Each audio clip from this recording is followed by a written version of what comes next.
Pemirsa, kasus hukum dugaan pengemplangan utang PT Inet Global Indo berlanjut setelah mangkir pekan lalu. Istri pemilik PT Inet Global Indo, Sukocho Halim Yuliani, diperiksa penyidik Polda Metro Jaya. Yuliani diperiksa terkait dengan dugaan penipuan atas penundaan kewajiban pembayaran utang atau PKPU. Istri pemilik PT Inet Global Indo, Yuliani, diperiksa penyidik Polda Metro Jaya pada Senin pagi. Ia dilaporkan atas kasus dugaan mengemplang utang ratusan miliar rupiah. Sukocho dan Yuliani tiba di gedung Direktorat Reserse dan Kriminal Umum Polda Metro Jaya bersama kuasa hukumnya. Sukocho dan istrinya, Yuliani, hanya bungkam di hadapan wartawan yang telah menunggu keduanya sejak pagi. Saat hendak masuk ke ruang penyidik, Sukocho dan istrinya terlihat menghindar dari berbagai pertanyaan yang diajukan oleh wartawan.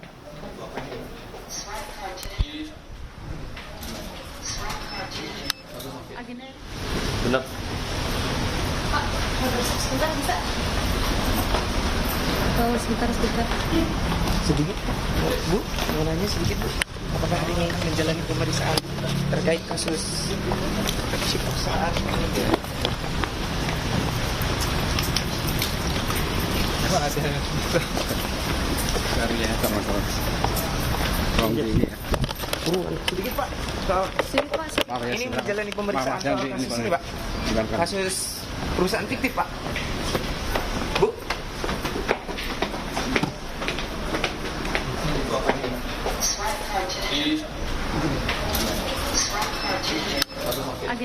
Pemirsa, untuk membahas terkait dugaan pengemplangan utang yang dilakukan dua bersaudara Sukocho Halim dan Santoso Halim, sudah bergabung bersama kami di studio Kris Taufik, kuasa hukum pemberi pinjaman ke PT Inet. Selamat malam, apa kabar Pak Kris?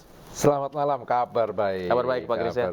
Ya, sebenarnya pemirsa, kami juga sudah mengundang Sukocho Halim dan Santoso Halim, bahkan kursi juga sudah kami siapkan untuk ikut serta dalam diskusi kita malam hari ini, namun mereka berdua tidak berkenan hadir atau belum merespon undangan kami sama sekali. Kalau gitu, saya langsung saja mulai diskusi kita pada malam hari ini. Pak Kris, bisa dijelaskan sebenarnya latar belakang dari kasus ini seperti apa? Betulkah Sukocho Halim dan Santoso Halim ini keduanya terlibat dalam perusahaan fiktif dan pengemplangan utang?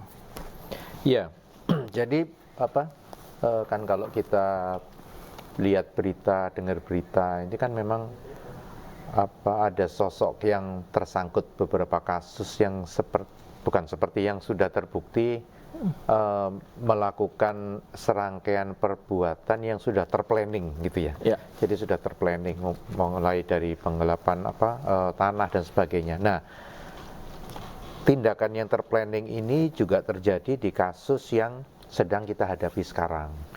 Jadi ceritanya mereka berdua itu kan punya perusahaan yang namanya PT Inet.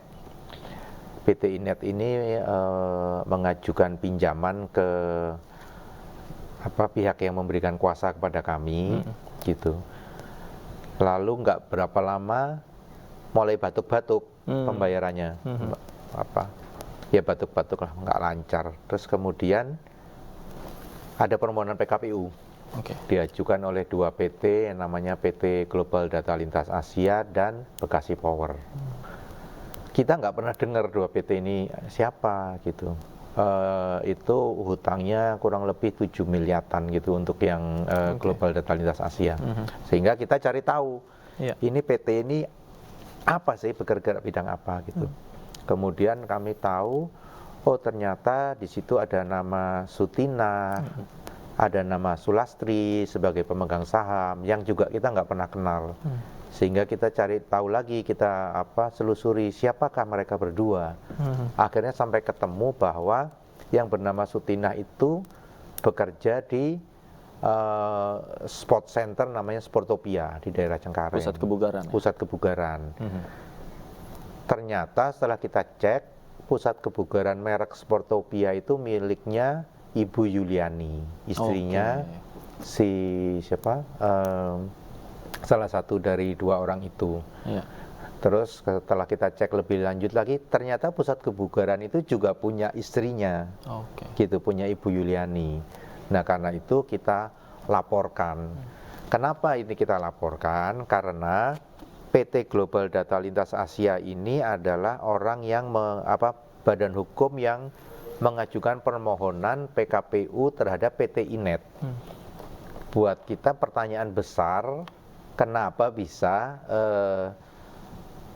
perusahaan yang didirikan oleh pegawai dari istri dari pengurusnya Inet mengajukan permohonan PKPU terhadap PT Inet, kan Ya, sangat janggal ya. janggal sekali gitu, janggal sekali. Apalagi kalau kita lihat background dari dari mereka ini gitu, kita lihat loh, ini kelihatannya ada historical untuk merekayasa suatu perbuatan gitu.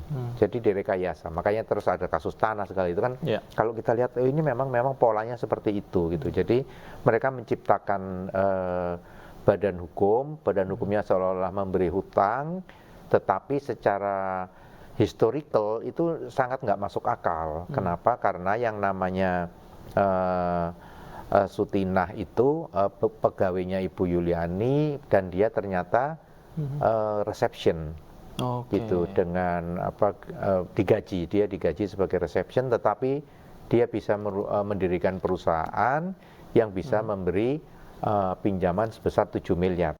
Selain kejanggalan itu apalagi yang ditemukan? Nah, terus kemudian kalau proses PKPU itu kan setelah ada yang mengajukan permohonan kemudian diketuk, Ya. masuk ke sudah dalam kondisi PKPU gitu kan, PKPU-nya disetujui pengadilan Ya. lah gitu, bahasa simpelnya.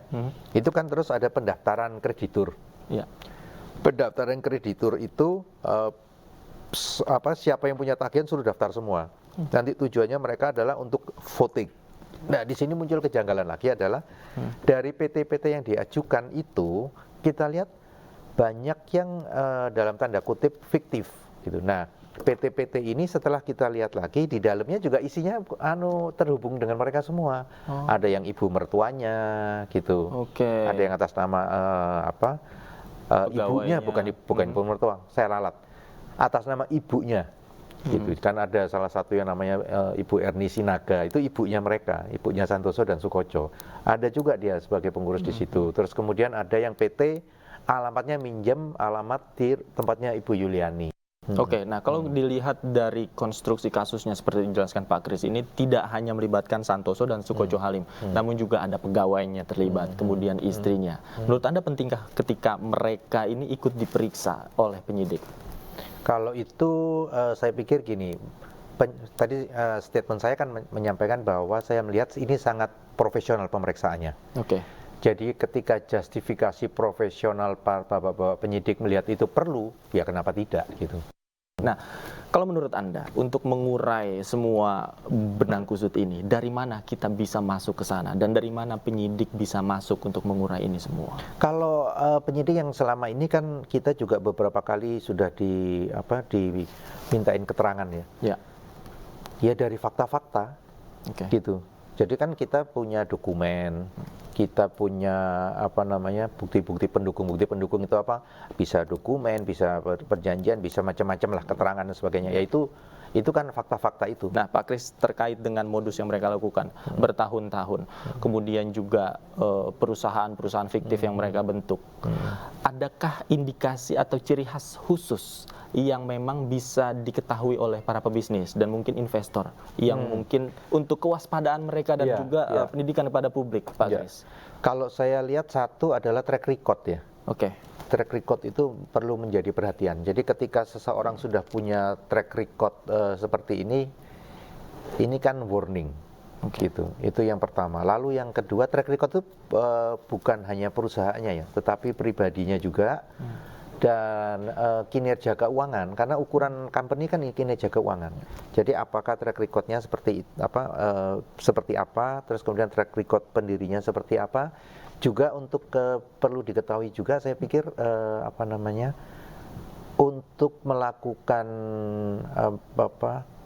bisnis atau kesepakatan usaha dengan tipikal seperti ini, jangan lupa untuk cek sedetail mungkin. Pak Kris, mungkin terakhir Pak, ini proses kan tetap berjalan di kepolisian. Kemudian juga Santoso Halim dan Sukoco Halim juga kita lihat kemarin juga mendampingi yang dipanggil begitu ya oleh penyidik kepolisian.